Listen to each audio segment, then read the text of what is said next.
Kementerian Lingkungan Hidup dan Kehutanan mengatakan jumlah timbunan sampah di Indonesia secara nasional sebesar 175.000 ton per hari dengan komposisi sampah organik sebesar 50%.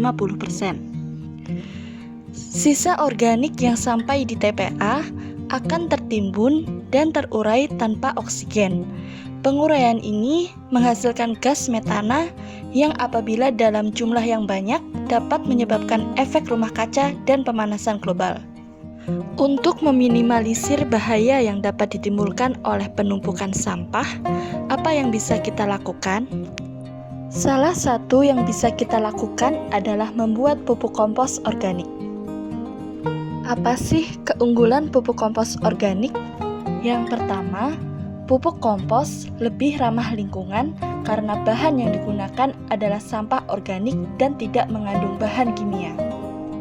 Yang kedua, pupuk organik akan memberikan kehidupan mikroorganisme tanah yang selama ini menjadi sahabat petani dengan lebih baik.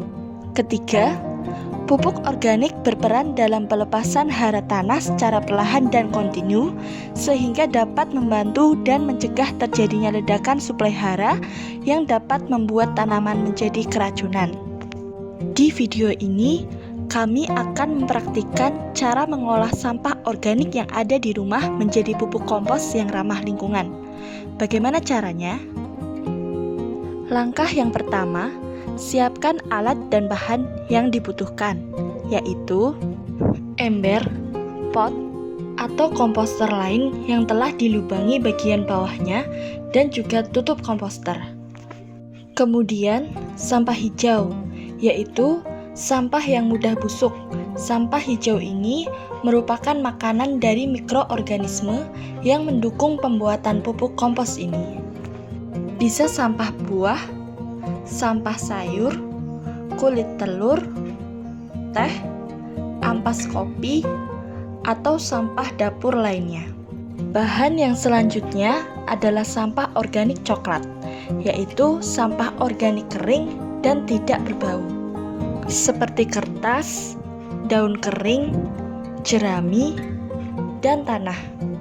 Lanjut ke proses pembuatan pupuk kompos. Potong terlebih dahulu sampah dapur yang telah dikumpulkan. Semakin kecil ukuran sampah, maka akan semakin mudah terurai. Komposter yang saya pakai adalah pot tanaman yang tidak terpakai. Masukkan sampah coklat ke komposter.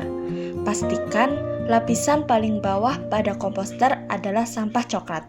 Untuk sampah coklat, saya menggunakan tanah dan juga daun-daun kering. Setelah memasukkan sampah coklat sebagai dasar komposter, masukkan ke dalam komposter sampah hijau yang telah dipotong menjadi ukuran yang lebih kecil. Masukkan kembali sampah coklat ke dalam komposter. Berbicara tentang komposisi kompos, harus dipastikan bahwa lapisan paling bawah dan paling atas dari komposter adalah sampah coklat dengan sistem layering, di mana lapisan dari komposter adalah sampah coklat, sampah hijau, sampah coklat, sampah hijau, dan sampah coklat sebagai lapisan paling atas. Perhatikan bahwa sampah coklat harus lebih banyak dibandingkan dengan sampah hijau. Kurang lebih, perbandingan dari sampah coklat dan sampah hijau adalah 2:1. Hal ini berguna agar kompos tidak menimbulkan bau yang dapat mengundang serangga yang tidak diinginkan. Jika proses penyusunan komposisi kompos selesai dan komposter terisi penuh dengan sampah coklat sebagai lapisan teratas, untuk yang mempunyai halaman, komposter bisa diletakkan di atas tanah pada halaman. Untuk mempercepat proses penguraian, bisa ditambahkan bioaktivator EM4 atau air cucian beras yang telah didiamkan selama 24 jam. Untuk kali ini saya menggunakan air cucian beras yang telah saya diamkan selama 24 jam.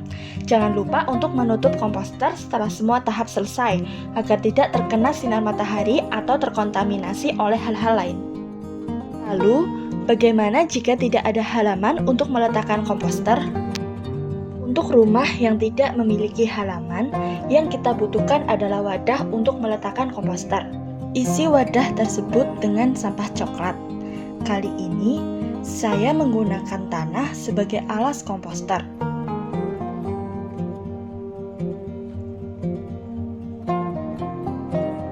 Kemudian, komposter dapat diletakkan pada wadah komposter yang telah diisi sampah coklat dan jangan lupa untuk menutup komposter dengan tutup. Komposter bisa diletakkan di tempat yang kita inginkan. Seluruh proses akan selesai paling cepat sekitar 3-4 minggu.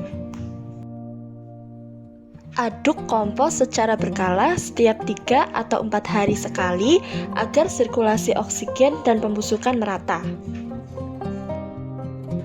Ini merupakan hasil pembuatan kompos yang sudah dibuat 2 minggu yang lalu, di mana masih ada daun kering yang belum terurai. Berikut beberapa kendala saat melakukan proses pembuatan kompos organik. Yang pertama adalah belatung. Ada 2 jenis belatung. Yang pertama yaitu lalat hijau atau lalat hitam. Ada beberapa penyebab lalat muncul pada komposter. Yang pertama, tidak ditutup dengan baik komposternya sehingga lalat bisa masuk. Yang kedua, ada sampah hewani dalam komposter. Dan alasan yang ketiga adalah sampah yang kita masukkan sudah dihinggapi lalat dan bertelur. Yang perlu kita lakukan adalah menaburkan tanah atau sekam bakar kurang lebih 0,5 cm lalu tutup kembali. Yang kedua adalah lalat BSF. Lalat ini tidak perlu dikhawatirkan karena justru lalat ini mempercepat proses pengomposan karena memakan bahan-bahan organik yang dimasukkan lalu diproses menjadi kotoran yang sudah terurai. Masalah yang selanjutnya adalah kompos berbau. Beberapa hal yang menyebabkan kompos menimbulkan bau yaitu memasukkan bahan yang sudah dimasak dan busuk, adanya sampah hewani, dan kompos yang terlalu basah karena tidak seimbang antara sampah hijau dan sampah coklat, atau bisa juga terjadi karena kompos kurang diaduk.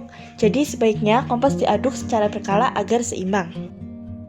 Nah, itulah penjelasan tentang pembuatan pupuk kompos dari limbah organik. Mudah kan? Selamat mencoba!